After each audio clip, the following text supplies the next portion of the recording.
ظاہر ہوئے آپ، کیونکہ ہمیں یا تو دین پڑھایا جاتا ہے یا پھر سائنس پڑھائی جاتی ہے، اور دونوں کے اپنے اپنے فائدے ہیں. سائنس کے اتنے فائدے تو نہیں جتنے دین کے ہیں، مگر چونکہ سائنس کے اندر ہمیں ڈبکی دی گئی ہے بچپن سے ہی، تو ہم ہر چیز کو سائنٹیفک لینس سے دیکھنے کی کوشش کرتے ہیں. مگر سائنس کی وہ جو دوری ہے اس کی وجہ سے سائنس کے کچھ کانسیپٹ سمجھ نہیں آتے، اور دین کی جو دوری ہے اس کی وجہ سے دین کے کانسیپٹ سمجھ نہیں آتے.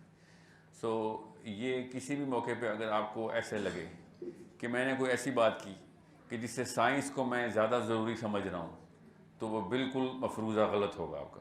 ساری کی ساری سائنس کسی بھی لیول پہ کسی بھی نیوٹن کو ایک سیکنڈ میں قربان کرنے کے لیے تیار ہوں میں. اللہ تعالیٰ کو جو دین اور اسلام کا جو نظام ہے وہ اللہ تعالیٰ نے ہر جگہ کے اوپر چھپا کے رکھا. ایک ایک سیل کے اندر جو ہے وہ اللہ تعالیٰ کا نظام نظر آ رہا ہے. تو کائنات کی کیا ہی بات کرنی. اللہ تعالیٰ نے کہا کہ تم یہ لوگ کہتے ہیں کہ یہ میں انسان کو دوبارہ نہیں بنا سکوں گا، ان سے کہو کہ یہ جو آسمان اور ستارے ہیں یہ بنانا زیادہ مشکل کام تھا، میں یہ بھی زیادہ دوبارہ بناؤں گا، انسان ہی کیا اوقات ہے. یہ قرآن پاک میں ڈائریکٹ جواب اللہ تعالیٰ نے دیا تاکہ ہمیں پتہ چلے کہ وی آر نتھنگ. مگر ہم نے اپنے آپ کو اور ہر انسان نے ہر دور میں اپنے آپ کو کچھ زیادہ ہی بڑی چیز سمجھ لی. ابھی ہم بھی یہی سمجھنے والے ہوئے. میں بھی آپ کو اس کی کچھ نشانیاں بتاتا ہوں.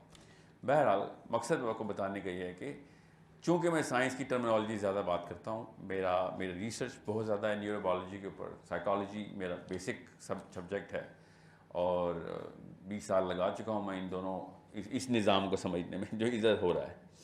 تو اس لیے آپ کو شاید ایسے لگے کہ میں نے سائنس پہ اکتفا کیا. سائنس پہ میں اکتفا نہیں، اکتفا صرف اور صرف اللہ تعالیٰ کی کتاب کے اوپر. سو سب سے پہلے تو میں آپ کو چھوٹی سی کہانی سناتا ہوں اس سیشن سے پہلے کی، تاکہ آپ کو پتہ چلے کہ اس سیشن کا جو ٹاپک اور ٹائٹل ہے وہ کیوں اتنا ضروری ہو گیا. حالانکہ میں نے جو ٹاپک رکھا تھا، جو میں نے میم بدیہ سے کہا تھا کہ یہ ٹاپک رکھیں، تو اس کا نام تھا why is Islam a source of depression for Muslims. ہر مسلمان اسلام سے الرجک کیوں ہو گیا. آپ چونکہ اس جگہ پہ موجود ہیں آپ سب، تو آپ کو اتنا علم نہیں ہے کہ جو لوگ اس طرح کے سیشن میں نہیں آتے ان کی سوچ کا دار و مدار کن خداؤں کے اوپر ہوتا ہے. سو آپ کو علم ہی نہیں ہے. میں چونکہ کافی سارے ملکوں میں رہا ہوں، میری پرورش جو تھی وہ امریکہ اور کینیڈا میں زیادہ ہوئی، اور میرا جو اسلام کا بھی ایکسپوجر تھا وہ عربین فلیور کے ساتھ تھا. مجھے پاکستان آ کے جو اسلام کے ورژن ملے ہیں وہ عرب کو پتہ بھی نہیں ہے، ان کے اسکالرز کو وہ نام بھی نہیں آتے. وہ والی حدیثیں بھی نہیں پہنچی ان تک جو ہم تک پہنچ چکی ہیں. تو کوئی بات نہیں، ہر جگہ کا اپنا ایک امتزاج ہوتا ہے. تو یہاں آ کے مجھے پتہ چلا نماز ایسے نہیں پڑھتے. تم کوئی وہابی ہو، وہابی کیا ہوتا ہے یہ لفظ تو میں نے سنا ہی نہیں. یا پھر جو اللہ تعالیٰ اور اس کے نبی علیہ السلام کو دیکھنے کا نظریہ ہے وہ بھی یہاں پہ فرق ہے.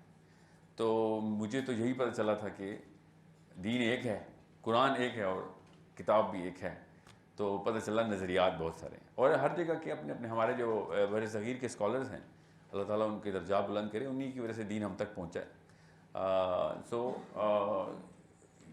بہت زیادہ ضرورت ہے ہمیں اپنے بچوں کو یہ بات سوچنے کے، ٹریننگ دینے کے لیے کہ جیسے ہی میرا بچہ 4 5 6 سال کا ہو جائے تو اس کے اوپر مائکروسکوپ لگا لی جائے. اسپیشلی مدرس مائکروسکوپ سے دیکھنا اپنے بچے کو کہ ایسے کون سے انڈیکیٹرز ہیں جس سے یہ ثابت ہو رہا ہے کہ میرے بچے نے سوچنا بند کر دیا.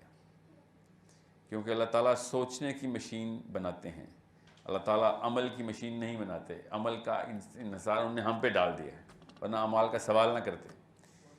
یہ سوچنے کی جو مشین ہے نا، اس کو بچہ کہتے ہیں ہم، یہ بچپن سے وہ سوال پوچھتا ہے. وہ جو چھوٹی بچی بیٹھی ہوئی نا، اور یہاں پہ وہ عمر بیٹھا ہوا، یہ ان کے اندر وہ ڈیوائس اللہ تعالیٰ نے ڈالی ہوئی ہے کہ جو وہ سوال پوچھتی ہے خود ہی جو آئزک نیوٹن اور آئنسٹائن پوچھتے ہوتے تھے.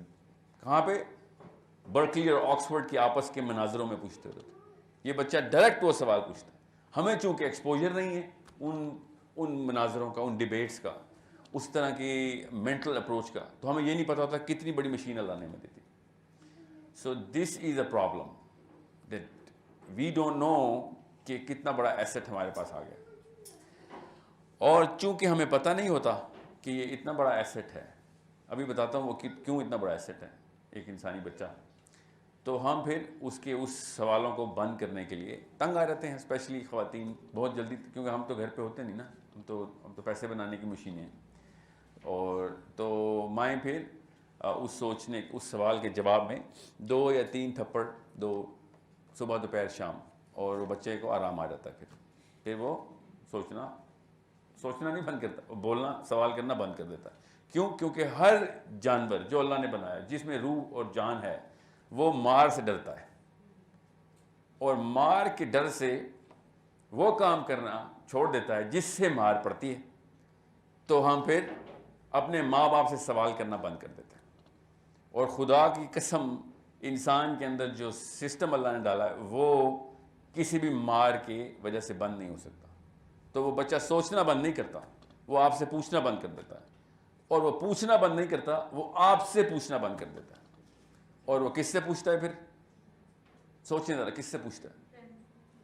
اپنی 8 سال کی بچی 9ویں سال کی بچی سے پوچھتی ہے، باجی اس کا کیا مطلب ہے؟ اور وہ پوچھتی بھی نہیں ہے. ہمیں ہی پتہ ہے بھائی جان جو کر رہے ہیں وہی دنیا ہے، بچپن سے ہی کرتے ہیں. جو کام ماں باپ کا تھا وہ آپ 10 12 13 14 سال کے بچے کائنات کے مطلب بتاتے ہیں، دنیا کے مطلب، زندگی کے مطلب بتاتے ہیں. بیکاز وی ڈونٹ ریئلائز کہ یہ مشین بند ہونے والی نہیں ہے. یہ آپ کے گھر کی واشنگ مشین نہیں ہے جو پیچھے تار نکال دیں گے آپ. کوئی بٹن ایسا نہیں ہے جس سے سوچنا بند ہو جائے گا.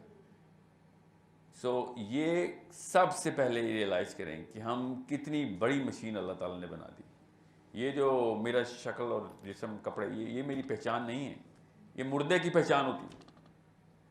شناختی کارڈ پہ علامت لکھی ہوتی ہے نا چہرے